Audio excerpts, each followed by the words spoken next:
Yo, what's up guys? Welcome back to another episode. I will be dropping a video on this car here and the drift build and what we've done to it, horsepower wise, and also all the other bits and pieces I've done to modify this car into what it is today.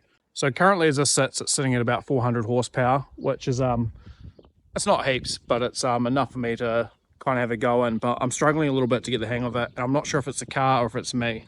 So the issues we've been having with the E46 is the steering locking, unfortunately. And what's happening is I'm drifting the first corner perfectly fine, coming into the second corner, swinging it over, and the steering's locking hard over and I can't get it out. It's like someone's put a steering lock on it.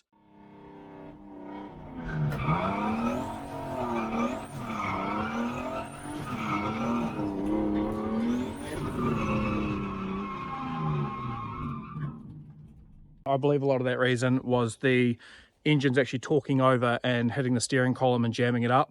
So I've done a lot of mods on this to actually try and prevent that from happening, and I'm not sure if I've resolved it 100% yet. So what we're going to be doing is we're going to be building a cheap seat time car, and it's going to be the same chassis as this. So we'll pretty much have a straight six, naturally aspirated drift car with a hydro handbrake to get some cheap seat time. And I'll probably end up putting the Getrag box from this into that BMW.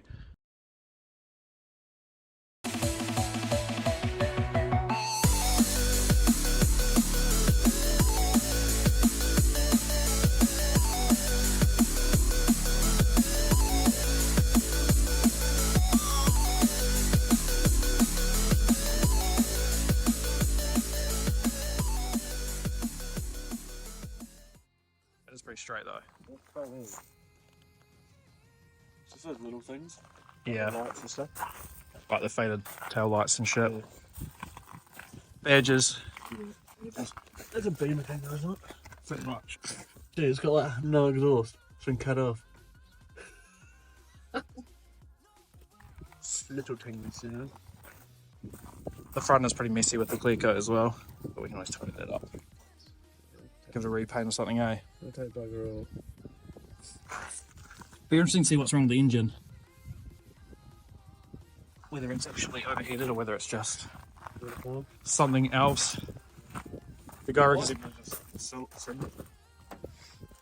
the guy said he paid $3,000 for it a couple of weeks back, eh? They only bought it a couple of weeks ago. Yeah.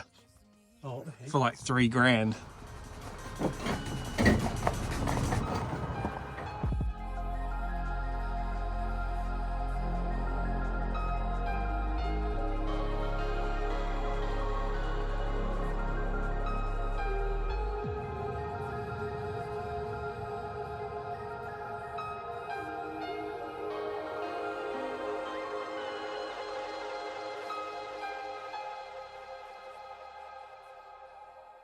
Right, let's give this Chungus a start.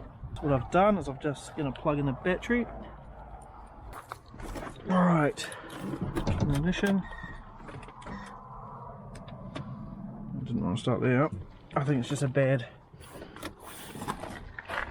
connection on the battery though. Yep, appears that way.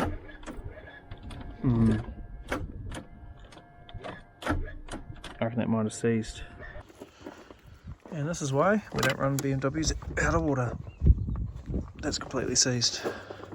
That's why the starter motor's not cranking that over.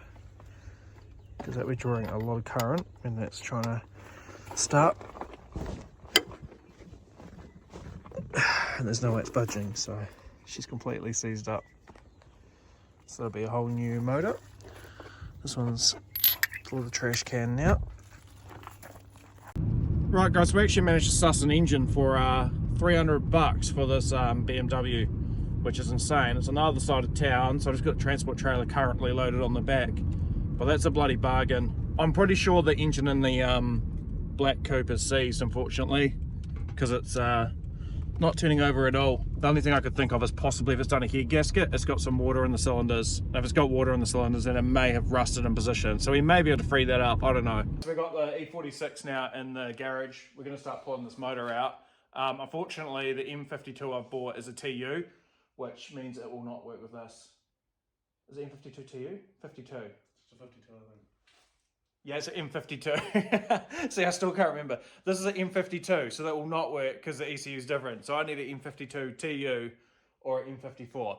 So I've had to track down an M54 now, which I'm getting for a few $100 again. So now I bought 2 engines, but whatever. I can use that M52 for my drift car. We're going to pull this out and we're going to end up keeping it as a spare for the drift car as well. And I'll get the correct engine we do actually want and put it in here. But the bonus is this has got an MS43 ECU, which is tunable by laptop.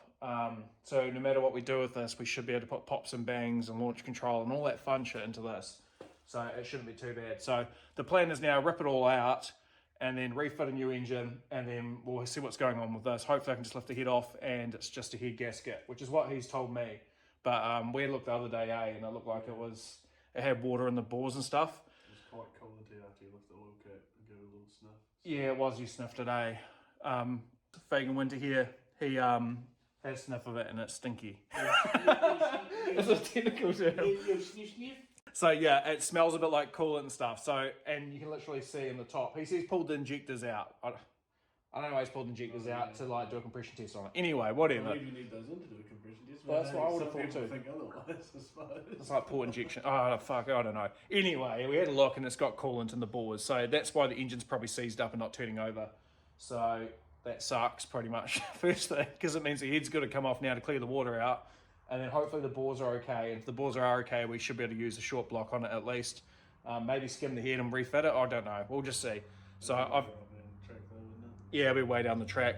It's good having these engines anyway, because they're going to get more expensive. Adam LZ's kind of out drifting and putting a big showcase on for BMW. So all of a sudden all the prices have skyrocketed up. So I'd rather have some spare engines in case I put one of my engines out drifting and stuff. So the more we've got, the better. So we're going to start ripping into this, pulling all this apart, seeing what's actually going on with this thing. But the more you kind of look at it, the more you kind of see that someone's cooked here.